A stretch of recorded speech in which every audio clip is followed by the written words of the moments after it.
mfalme wa wafalme, si ndio? Kwa hiyo kama mfalme wa wafalme ana ufalme. Amina. Kwa sababu ya tabia za wafalme wote.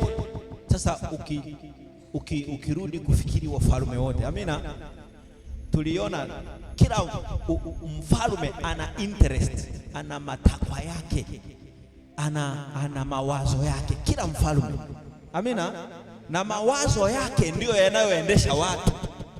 Ndio maana sisi tutaishi kwa neno, kwa sababu mfumo wetu wa maisha ni wa kifalme. Haya ni mawazo ya mfalme, amina. Haya ni malengo ya mfalme, haya ni maono ya mfalme, hizi ni akili za mfalme, haya ndio mawazo yake. Kwa hiyo ukitaka kuwa kwenye ufalme huu ni lazima uwe na haya maono, huwezi ishi nje ya haya.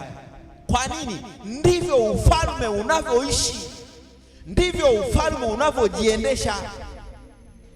Yesu anasema sio nyinyi mlionichagua, si ndio? Ni mimi niliyewachagua kwenye ufalme. Mfalme ndiye anachagua wananchi, sio wananchi kuchagua mfalme. Bwana Yesu asifiwe. Yesu alitamka lile neno ni la kifalme. Anasema sio ninyi mlionichagua, bali ni mimi niliyowachagua ninyi. Amina. Kwa mfalme anachagua. Ukisoma kwenye Biblia unaona mpaka wafalme walikuwa na majira ya vita. Yaani ikifika muda fulani ni muda wa vita, wanaenda vitani. Kila mtu anakumbuka ugomvi wake, ana ugomvi na nani. Bwana Yesu asifiwe. Kitabu cha Wafalme kinasema nyakati za wafalme kwenda vitani zilikuwa ni nyakati za wao waende vitani. Bwana Yesu apewe sifa. Haleluya.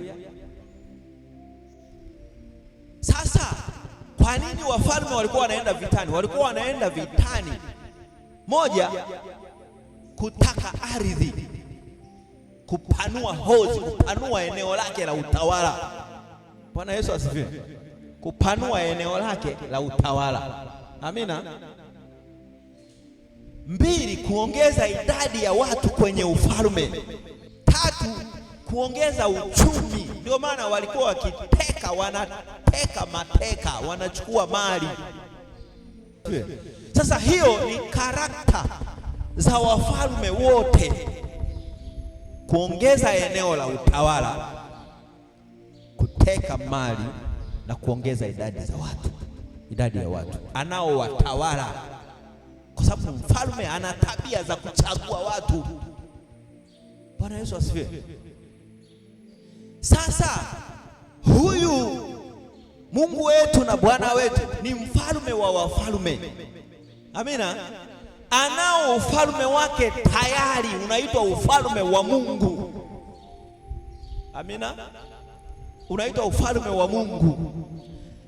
Ilipofika saa akataka aweke extension, aongeze ufalme wake. Ikafika wakati anataka aongeze ufalme wake, anao wa kwake, unaitwa ufalme wa Mungu, ufalme wake na watu wake na uumbaji wake. Amina. Akataka aongeze eneo la ufalme wake, na eneo hilo akataka aliongeze sehemu ambayo sio pale anakaa, kwa sababu pale tayari yupo. Akaongeza ufalme wake duniani. Amina. Huu ufalme ulioongezeka hapa duniani ni ufalme wa Mungu ulioko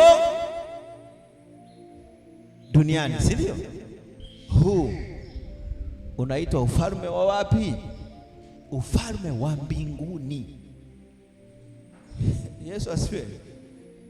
Kwa nini? Umetoka mbinguni ambako kuna ufalme wa Mungu kuja kutawala duniani. Mungu ambaye ana ufalme wake mbinguni akaongeza eneo la utawala. Bwana Yesu asifiwe sana, ambalo ni duniani. Kwa hiyo ufalme wa mbinguni wa Mungu ulioko mbinguni ukaja duniani. Bwana Yesu asifiwe. Ukaja duniani.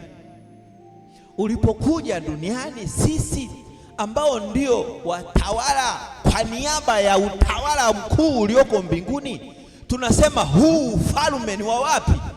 Wa mbinguni. Bwana Yesu asifiwe. Njoo. Hii nataka ieleweke kwa sababu nakoelekea isipoeleweka. Kevin, njoo. Huyu bwana huyu bwana mkubwa huyu ana ufalme wake, si ndio? Ni mfalme, labda ni mfalme wa Dar es Salaam, si ndio? Huyu mfalme wa Dar es Salaam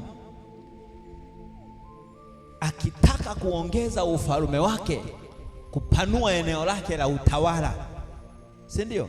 Labda ameipenda Mkulanga, ametaka sasa ufalme wangu nataka niuongeze kwenda Mkulanga hivi, kwenda Kibiti. Sasa yeye yuko huku, lakini anataka ufalme wake ufike wapi? Paka Kibiti, si ndio?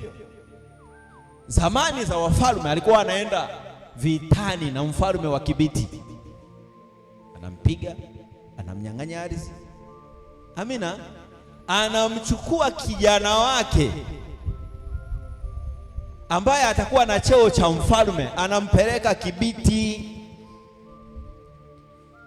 Yuko Kibiti, si ndio? Huyu wa Kibiti hana ufalme wa Kibiti, ila ni mfalme Kibiti, si ndio? Ana ufalme wa wapi? Wa Dar es Salaam. Ufalme wa huyu bwana ni extension, ni muendelezo, ni kuongezeka. Ameamua aongeze ufalme. Yesu alipokuja Yerusalemu, amezaliwa, amekuwa, amefanya huduma yake, amemaliza, alikuta Israeli ikiwa chini ya ufalme. Amina. Ilikuwa chini ya ufalme wa wapi? Warumi, si ndio? Si ndio? Akakuta ufalme wa Rumi, wa Kaisari. Bwana Yesu asifiwe. Mfalme Kaisari. Bwana Yesu asifiwe. Kaisari alikuwa anaripoti Roma, hakuwa anaripoti Yerusalemu. Bwana Yesu asifiwe. Paulo akiwa kwenye kesi zake, kesi ya kwanza ameshinda, kesi ya pili ameshinda, anataka kuhukumiwa kesi nyingine, akasema nakata rufaa kwa Kaisari. Bwana Yesu asifiwe. Makao makuu ya ufalme, mahakama kuu iko Roma. Ikabidi yule aliyekuwa na mamlaka pale Israeli akasema, usingekuwa umekata rufaa ningekuachilia, sio ni kosa juu yako, lakini kwa sababu wewe mwenyewe umetaka kusikilizwa Rumi, basi utasafirishwa, maana umeshakata rufaa. Hiyo mamlaka sio yangu mimi, huku nika extension. Amina. Paulo akabebwa kwenye merikebu mpaka Rumi, si ndio? Kwa hiyo huyu bwana na ufalme wake amefanya extension, ameongeza ufalme, na pale kwenye ufalme anapeleka wafalme. Bwana Yesu asifiwe. Anapeleka wafalme, na ndio maana huyu bwana anaitwa mfalme wa wafalme, kwa sababu ana wafalme amewapeleka mahali. Bwana Yesu asifiwe sana. Bwana Yesu apewe sifa. Sasa Bwana wetu, mfalme wa wafalme wetu, naye alianzisha ufalme extension huku duniani. Ndio maana huyu aliyekuwa Kibiti anasema nina ufalme wa wapi? Wa Dar es Salaam, si ndio? Kwa hiyo ufalme wa Mungu ulioko duniani ndio unaoitwa ufalme wa mbinguni. Bwana Yesu apewe sifa. Kwa sababu mamlaka yake na umetoka wapi? Ni mbinguni aliko Mungu. Bwana Yesu apewe sifa sana. Twende kwenye ule mstari wa Mwanzo. Mwanzo 1:26. Mungu akasema na tumfanye mtu. Amesema yeye, anasema tumfanye mtu. Wako na nani? Amina. Kwa sababu angesema Mungu akasema na nimfanye mtu, lakini Mungu akasema na tumfanye mtu kwa mfano wetu. Unaona wako wengi kwa sura yetu. Alafu anasema tumfanye mtu, inachofuata anasema wakatawale. Wakati amesema afanye mtu, alafu anasema kwa hiyo morphology, huo muundo wa lugha achana nao kwanza. Bwana Yesu apewe sifa. Twende kwanza kwenye somo letu, huko tutarudi siku nyingine. Mungu akasema na tumfanye mtu kwa mfano wetu na kwa sura yetu, wakatawale. Pigia mstari hilo neno wakatawale, hilo neno wakatawale. Samaki wa baharini na ndege wa angani na wanyama na nchi yote pia na kila chenye kutambaa kitambaacho juu ya nchi.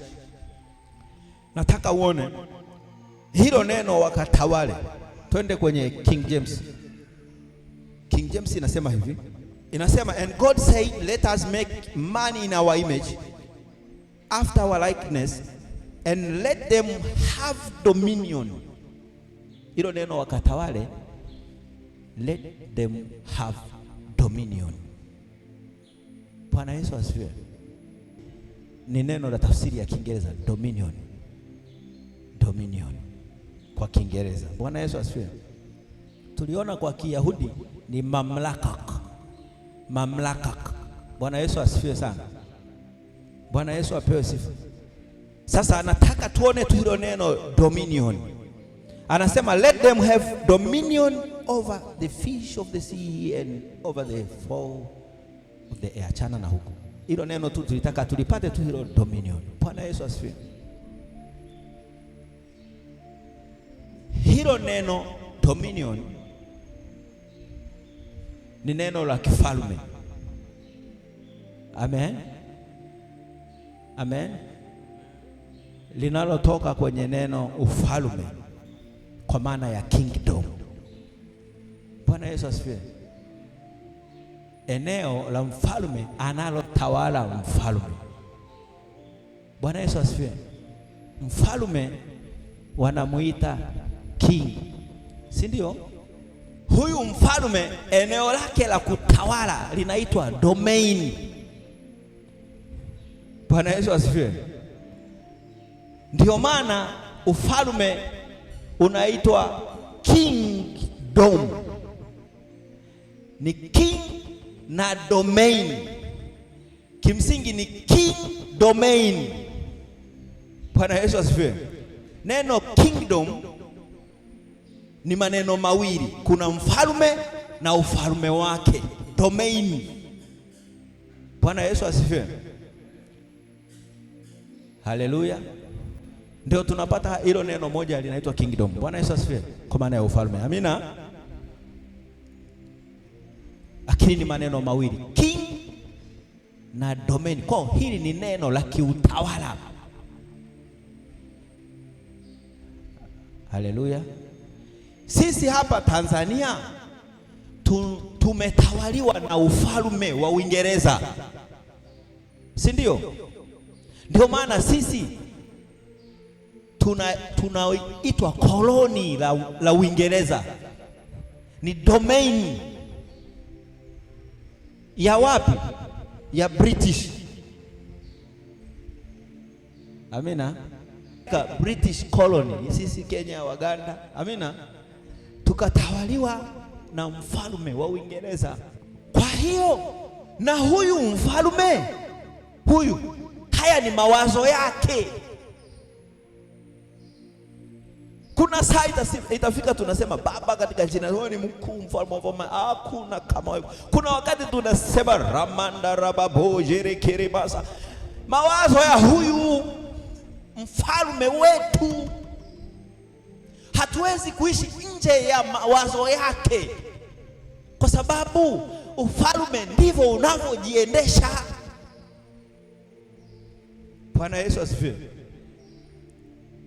Yeye ameongeza sehemu ya utawala wake kutoka mbinguni akaweka duniani na akaweka ufalme wake. Sisi tunasema ufalme wa mbinguni. Amina. Bwana Yesu asifiwe. Bwana Yesu apewe sifa. Tutaishi sawa sawa na ufalme wa mbinguni unavyotaka. Bwana asifiwe sana. Tutaishi sawa sawa na ufalme wa mbinguni unavyotaka.